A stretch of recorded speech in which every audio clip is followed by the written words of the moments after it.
와일리 해밀턴 포사이드는 1873년 12월 25일 성탄절에 태어났습니다. 농부였던 아버지 조셉과 어머니 아달리아는 경건한 사람들로 켄터키 출신이었습니다. 켄터키주의 렉싱턴 외곽 머서 카운티에서 태어난 포사이드는 1886년 아버지가 14살 때 돌아가시면서 고등학교 시절까지 아이오와 주에서 보냈습니다. 대학 시절은 미주리주 풀턴의 웨스트민스터 대학에서 공부했습니다.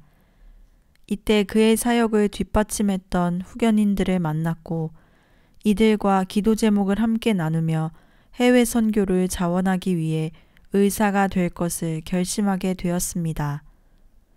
그리고 2년 뒤 켄터키주 루이빌에 있는 의대를 진학하고 졸업한 뒤 미 육군에 입대하게 됩니다.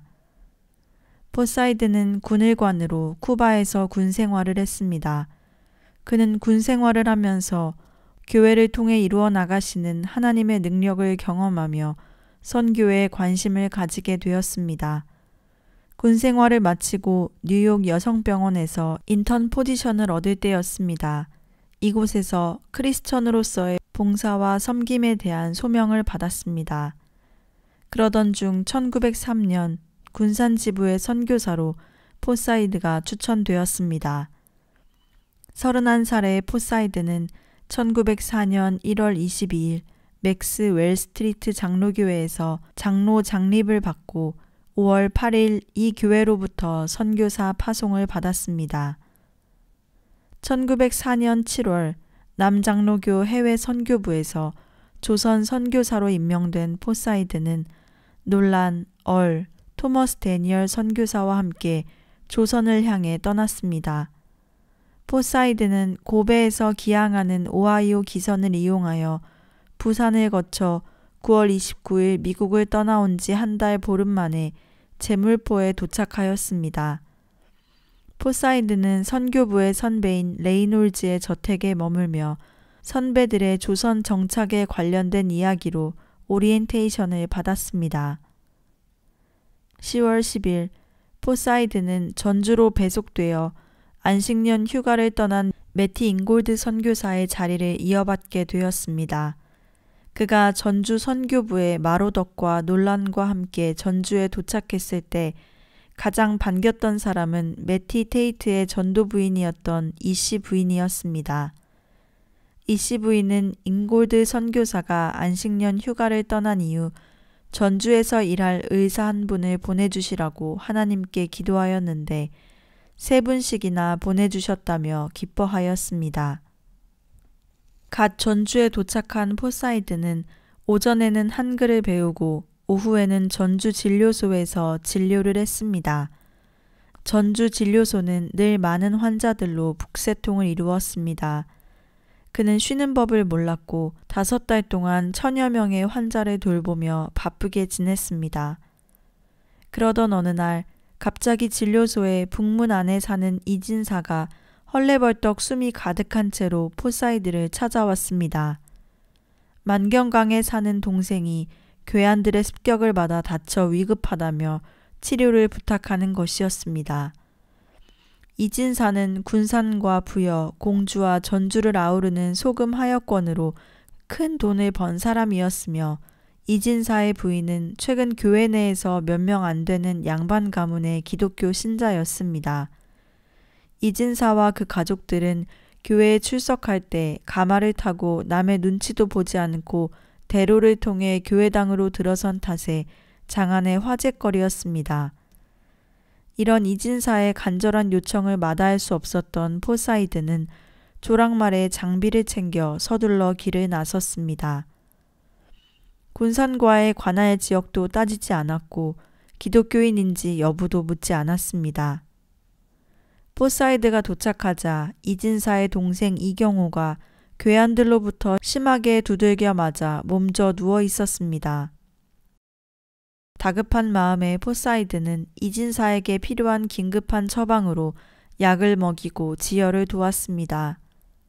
밤새 자리를 비우지 않고 정성 어린 간호를 했습니다.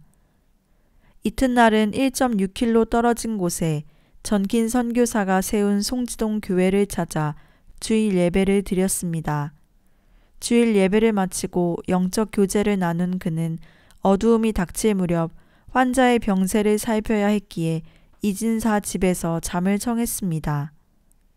깊은 밤 새벽 4시 무렵이었습니다. 전날 이진사를 곤죽이 되도록 두들겨 패고 금품을 갈취했던 괴한들이 때로 몰려왔습니다. 그들은 거나하게 술에 취해 있었고 각자 무기를 들고 있었습니다. 이들은 서양인인 포사이드를 보고 집을 지키는 군인이려니 싶어 두려움을 느꼈던지 다짜고짜로 달려들었습니다. 포사이드는 체격이 좋았지만 수적으로는 열세였습니다. 마당으로 끌려 나온 포사이드에게 괴한들은 달려들어 넘어뜨리고 발길질하였습니다. 어떤 괴한은 포사이드의 두개골 뒤편에 칼을 그어 귀의 돌출 부분을 자르기도 했습니다. 한동안 이들의 폭행이 계속되었고 포사이드가 미동이 없자 그가 죽은 줄 알고 물러갔습니다. 이 소식을 들은 당시 전주에 있던 전킨 선교사가 만골로 달려왔습니다. 포사이드의 옷가지는 말할 것도 없고 병자를 끌어 이송했던 무명천과 이불까지 피에 흠뻑 젖어 있었으며 강도들이 개머리판으로 포사이드를 얼마나 심하게 때렸던지 그의 안주머니에 있던 만년필이 산산조각 나 있었습니다. 전키는 포사이드를 급히 이송하고 군산으로 옮겨 밤새워 그를 간호하였습니다. 다행히 점점 경과가 좋아졌습니다. 전킨 선교사는 그의 회복을 위해 온 교회가 기도했으며 하나님의 택한 종 포사이드를 잔혹하게 공격한 마귀를 통해 하나님의 이름을 오히려 크게 영어롭게 할 것이라 확신하며 이 사건으로 인해 포사이드가 영광스러운 십자가를 지었다고 편지에 기록했습니다. 포사이드는 하나님께서 자신의 생명을 아끼심으로 자신에게 놀라운 사랑으로 보살피셨고 이에 대해 하나님 아버지께 깊은 감사를 드린다고 기록하였습니다. 주는 나의 피난처시요 적을 막는 강한 탑이시라. 만일 악이 선을 위하여 또 하나님 나라 확장을 위하여 지배를 받게 되면 기뻐하고 감사해야 할 일이 아닌가? 우리가 아직 죄인 되었을 때 주 예수 그리스도께서 수치와 고통을 당하시고 십자가에서 죽으셨음을 기억할 때 우리의 사소한 시험거리와 괴로움은 아무것도 아니다. 구세주와 더 가까운 친교로 기도에 더 많은 시간을 들임으로 주의 일에 더 큰 열심과 실행을 위하여 부르심을 받은 것이 아닌가? 그러기에 우리는 낮에 힘써 일해야 한다. 밤이 곧 오기 때문이다.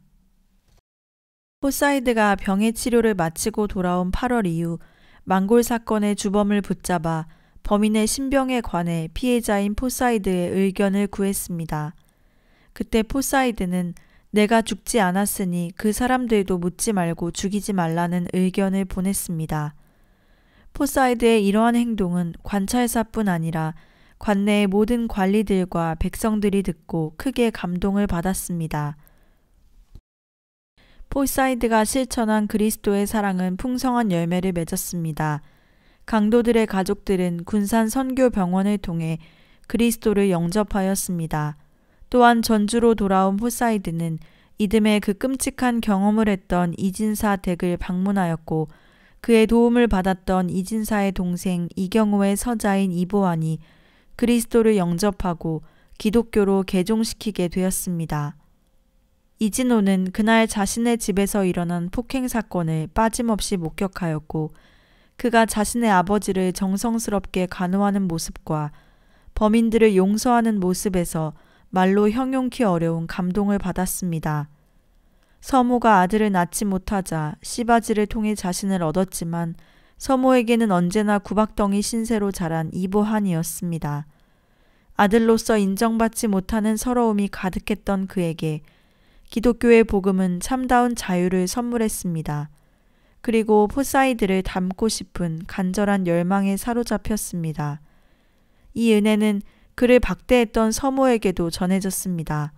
서모는 1908년 군산병원에 백내장 수술을 받으러 왔다가 수술 전 의사가 하는 기도 중에 그리스도를 영접하게 되는 놀라운 역사가 일어났습니다. 1905년 8월 11일 포사이드가 치료를 마치고 다시 전주로 돌아왔지만 동료 의료 선교사 잉골드는 복음 사역자인 남편을 따라 의료 사역보다는 전도하며 가르치고 다니느라 포사이드는 밤낮 없이 병원 일에 매진해야 했습니다. 당시 시골 지역에서 이른 아침에 오기에 시간을 맞추기 어려운 환자들은 다음 날에 오도록 하였지만 대부분의 환자들이 다음 날 다시 오기보다는 기다렸다가 포사이드로부터 진료받기를 택하는 경우가 늘어갔습니다. 망골 사건 이후 포사이드의 명성과 인품이 전주와 전라도 일대에 널리 퍼진 탓이었습니다. 주로 어린아이들은 천연두를 예방하기 위해 종두 접종을 하려고 왔습니다. 당시에는 무당들이 천연두를 물리친다고 구술해서 무지한 양민들의 돈을 받아 챙겼는데 전주 진료소에서 무료로 예방접종과 치료를 해주어 문전성시를 이루었습니다. 오미나 습진, 말라리아와 같은 병은 한국인 조사들이 치료를 도와서 포사이드의 짐을 덜어주었습니다. 겨울 기간에는 왕진 요청이 없었지만 봄이 되자 왕진 요청이 밀려들었습니다. 백발이 성성한 노인 할머니 집을 방문하였고 치료를 마친 뒤에 전도를 했습니다. 그녀는 독실한 불교 신자였으므로 그가 성경의 원리를 깨닫고 신앙을 갖기까지는 꽤 오랜 시간이 필요했습니다. 부처 섬기는 일에 익숙했던 그녀가 하나님만을 섬기겠다고 결심하고 죽을 때 관에 넣을 염주알 기도문 지폐를 자신의 신앙을 확증하기 위해 선교부로 보내오기도 했습니다. 병원 사역을 통해 그리스도를 영접한 사람에 대한 증언은 이루 헤아릴 수 없이 많습니다. 병원에서 환자들을 상대하는 일 이외에 포사이드는 길거리로 직접 나가 전도지를 돌리며 지나는 행인들에게 직접적으로 전도했습니다. 수많은 선교사들은 이러한 포사이드의 전도를 놓고 이전에 그 어떤 사역자들이 흉내내기조차 어려울 정도로 소책자와 전도지를 가장 많이 배포한 선교사가 포사이드임을 증언했습니다. 그는 자신이 손에 쥘 수 있는 최대한의 전도지를 이웃들과 환자들에게 나누었습니다.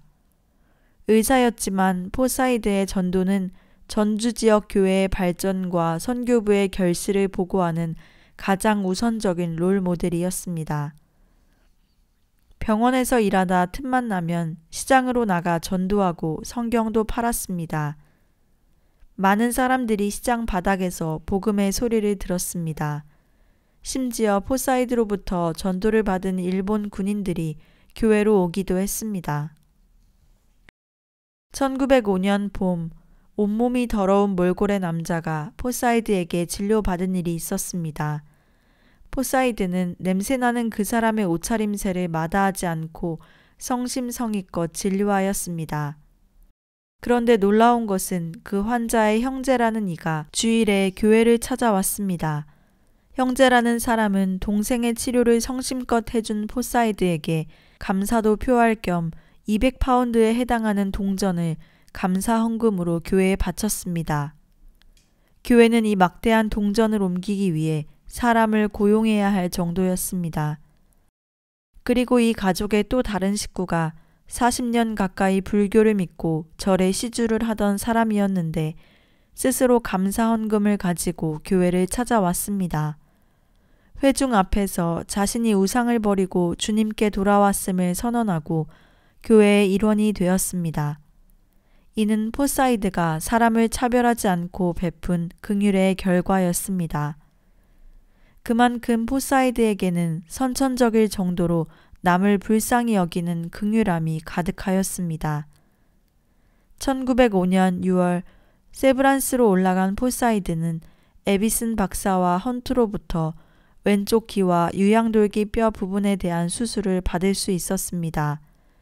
그는 세브란스가 장로교와 감리교 연합으로 이루어져 보다 체계적이고 효과적인 사역이 이루어지는 것을 목도하였고 복음사역 현장에서의 협력 사업도 잘 진행이 되고 있음을 감사했습니다. 그는 선교 전선에서 협력과 일치를 확신하고 제한이 없으신 하나님의 능력과 복음의 성취를 위해 기도하였습니다. 이후 1905년 9월 20일 남장로교 선교부 체스터 총무는 머지않아 포사이드가 미국으로 되돌아와 온전치 못한 귀를 치료하는 데 주력해야 할 것이라는 소식을 보내왔습니다. 안식년을 마치고 전주로 돌아오는 인골들을 따라 아들을 방문하려던 포사이드의 어머니는 샌프란시스코까지 왔다가 아들이 집으로 돌아올 것이라는 소식을 듣고 배에서 내려 다시 렉싱턴으로 돌아가야만 했습니다.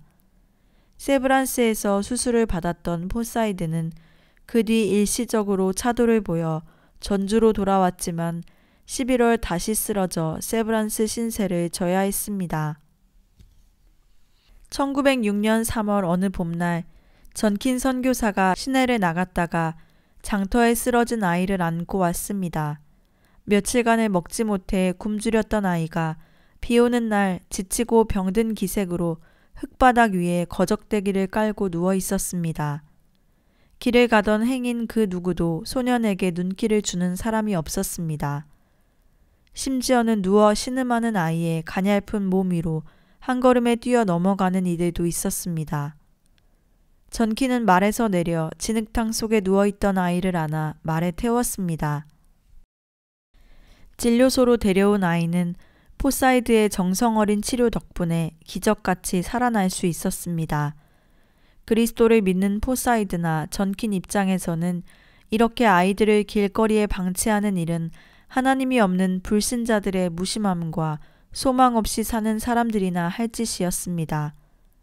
완치된 아이에게 먹을 것을 주고 자립심을 키우기 위해 병원 일을 시켰지만 어느 날 소리도 없이 사라지고 말았습니다. 포사이드는 아이가 살고 있는 움막을 찾아갔습니다.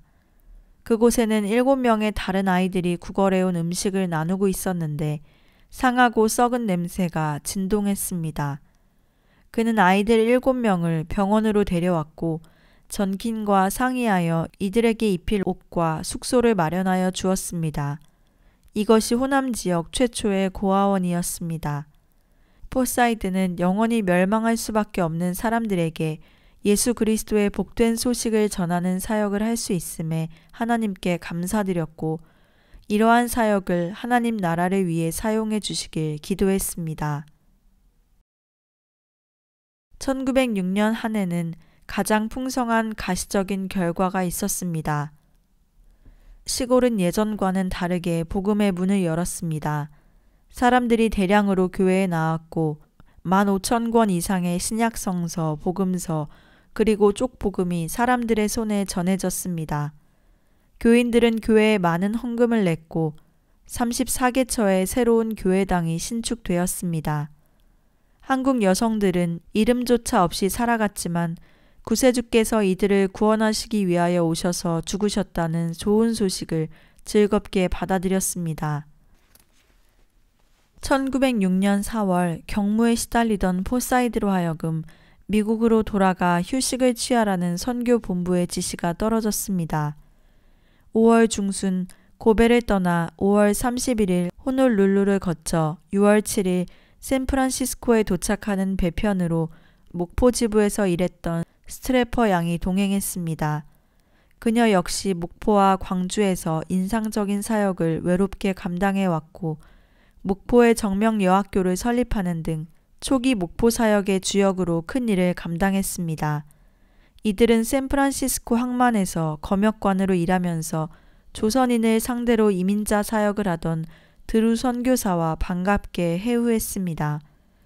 남장로교가 호남에 정착할 수 있도록 개척 정신을 발휘했던 드루는 의사였음에도 불구하고 레이놀즈와 더불어 전라도 해안가를 중심으로 정탐하는 수고를 마다하지 않았습니다.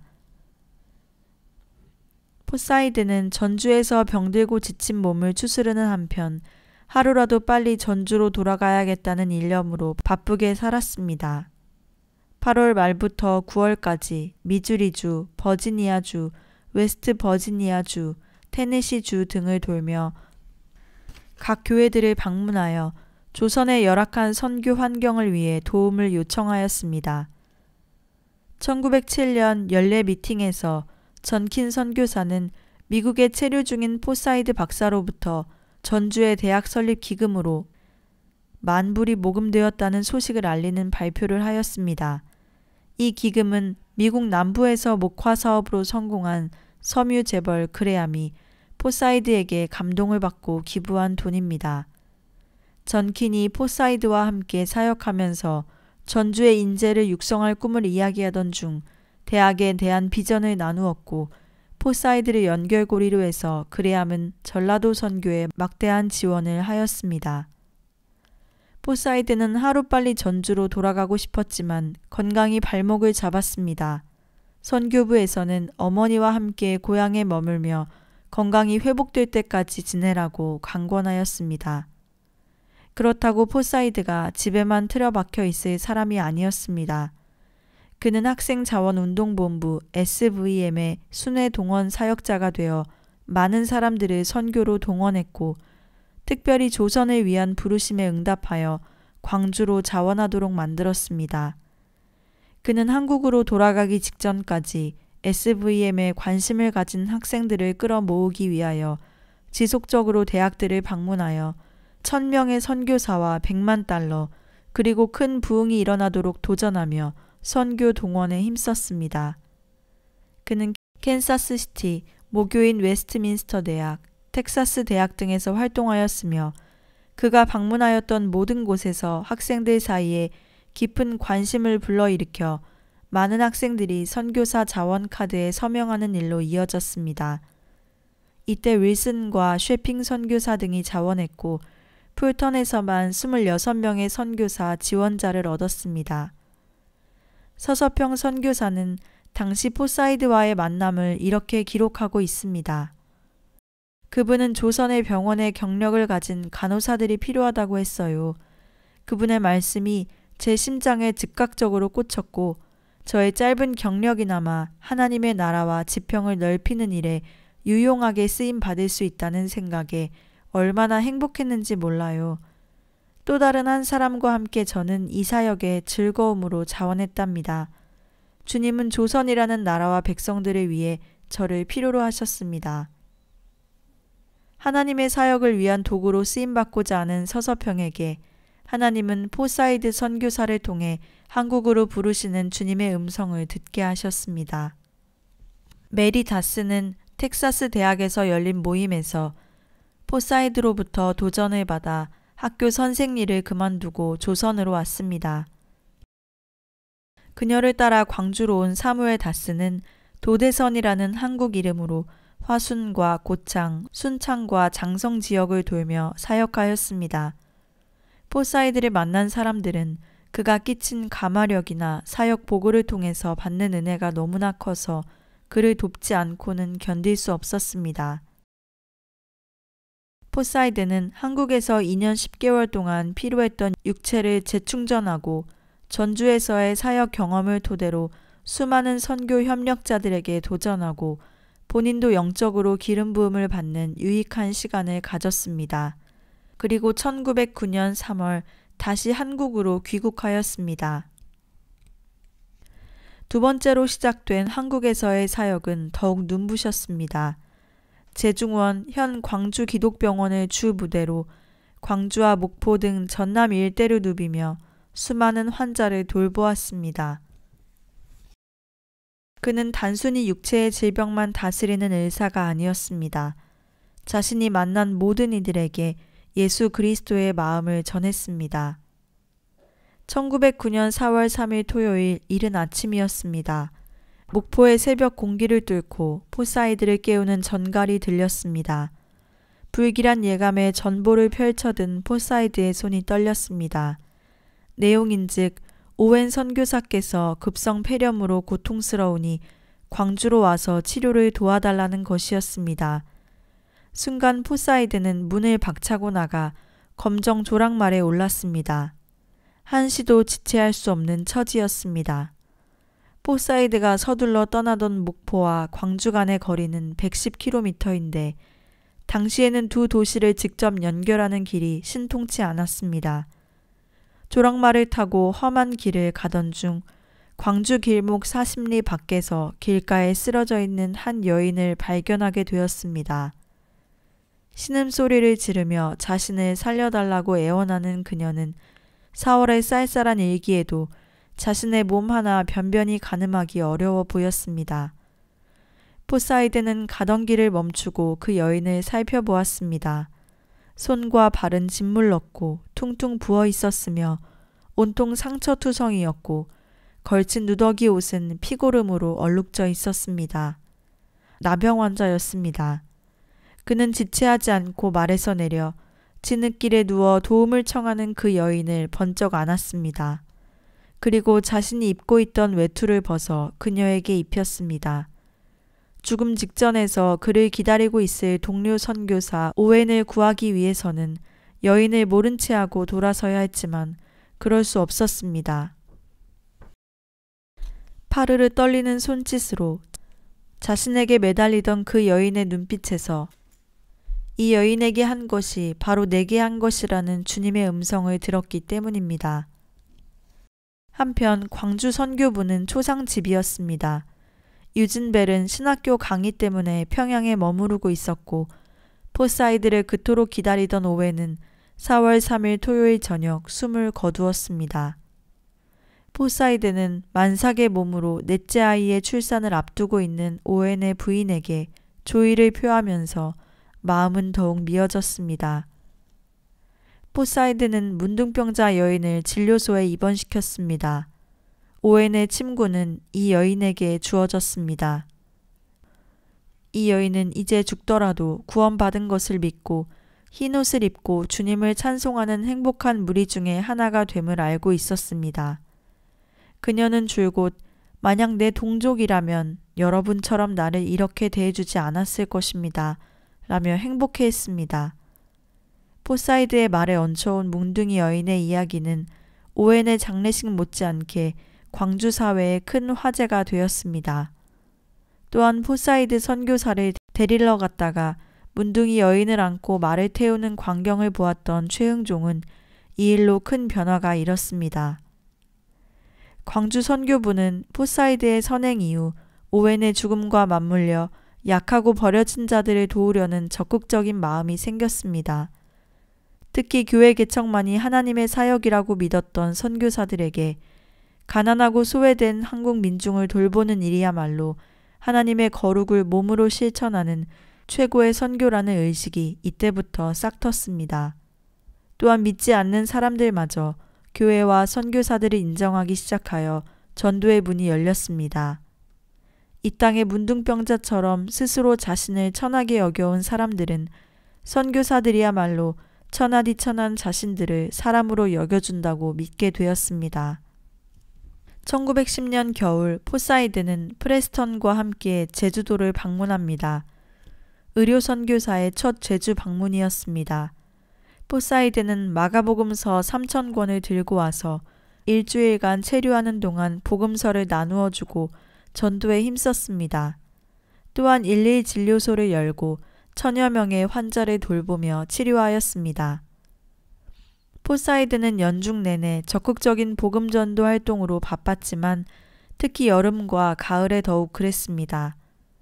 그는 가을 전도 활동을 위하여 7개 지역을 방문했습니다. 이것은 결과적으로 많은 결신자들이 여러 곳으로부터 특별 예배와 전도 활동을 참석하기 위해 목포를 방문하는 계기가 되었습니다. 이때 목포 인근의 여러 지역으로부터 약 125명의 사람들이 참석했고 동포를 향한 불타는 열정을 가지고 다시 각자의 사역지로 돌아갔습니다. 후에 비슷한 전도운동이 모든 사역지에서 전략적으로 시행되었습니다. 전도운동이 진행됨에 따라 사람들은 더 큰 열정을 보였고 더욱 큰 간증이 일어났으며 더 효과적인 전도를 하게 되었고 모든 예배에 더 많은 신도들이 구름처럼 모여들었습니다. 포사이드는 목포에서 새로운 교회를 건축하는 일과 관련된 수많은 예들을 이렇게 기록했습니다. 어떤 남자는 자기 집에서 노쇠 그릇을 가지고 나와 그것을 팔았는데 말하기를 자신은 값싼 식기를 가서 사용할 것이며 그렇게 함으로써 이제 주님께 드릴 것을 준비하였습니다. 병원에서 성경을 읽어주는 여인은 거의 30년 동안 소중하게 간직해온 자신의 결혼 반지들을 내놓았습니다. 마찬가지로 또 다른 사람들도 자신들의 결혼 반지들과 은으로 만들어진 폐물들을 헌납했습니다. 은으로 된 반지들과 폐물은 거의 결혼 예물을 나타냅니다. 깊은 가난에도 불구하고 지난해 목포 교인들은 거액을 헌금하여 자신들의 교회를 짓고 선교 사역을 지원하며 만주에 있는 한 선교사와 제주도를 후원하는 일에 참여했습니다. 목포에 돌아온 지 겨우 2년이 지났을 때 포사이드는 풍토병 스프루에 걸리고 말았습니다. 스프루는 소장이 지방질, 비타민, 무기질 등을 흡수하는 데 장애를 일으키는 후천성 질병으로 감염, 기생충 감염증, 비타민 결핍증, 식중독에서 시작되지만 종국에는 심한 설사와 고열을 동반하면서 죽음에 이르는 병이었습니다. 선교부는 그에게 미국으로 건너가 휴식하도록 명령했습니다. 포사이드는 목포를 떠나 나가사키에서 요코하마로 가는 배에 승선했습니다. 요코하마를 떠난 기선은 호놀룰루를 중간 기착지로 하여 일주일 후 샌프란시스코 항만에 도착했습니다. 대부분의 승객들은 상하이에서 탑승한 중국인들이었고 더러는 일본에서 탑승한 승객들이었습니다. 불편한 몸임에도 불구하고 포사이드는 넓고 화려한 1등 객실을 이용하지 않고 비좁고 불결한 3등 캐빈을 이용하였습니다. 가난한 이들과 더불어 살다 보니 차라리 이게 편해진 탓이었습니다. 그는 항구에 부두 노동자들이 모여 놀던 숙소를 밤 12시가 넘어 불쑥 찾아가 이들에게 전도하곤 했습니다. 제때 끼니를 챙겨 먹지 못할 때가 많아 주로 일본 과자 부스러기로 때우는 경우가 비일비재했습니다. 포사이드는 한국에서 철수한 이후 그가 죽던 1918년까지 평신도 미션 운동의 주요 강사였습니다. 이 운동은 남장로교 내에서 전진운동과 더불어 평신도들이 도전하여 선교에 헌신하게 했던 조직이었습니다. 1912년 2월 6일부터 8일 테네시 주 채터누가에서 열린 평신도 선교운동 대각성 집회에서 그는 기도를 주제로 강연했습니다. 포사이드가 성령에 이끌려 기도하는 사람에게 부으시는 하나님의 축복을 주제로 말할 때 큰 성령의 역사가 있었습니다. 포사이드는 1918년 켄터키주 루이빌에서 죽기까지 몇 해에 걸친 고통의 세월을 보내야 했습니다. 그 와중에도 조선으로 되돌아갈 꿈을 결코 포기하지 않았습니다. 일시적으로 건강이 좋아지면 조선을 도와야 한다며 강연을 다니고 글을 썼습니다. 44년간의 삶을 마치고 하나님의 부르심을 받던 그 순간에도 자신의 유산을 조선의 문둥병 퇴치에 써달라는 유언을 남겼습니다. 1918년 5월 9일 포사이드가 켄터키주 루이빌에서 사망하자 그 소식은 지체 없이 한국에 전해졌습니다. 광주뿐 아니라 삼남 지방의 문둥이들은 마치 아비 잃은 슬픔에 잠긴 듯 서러워했습니다.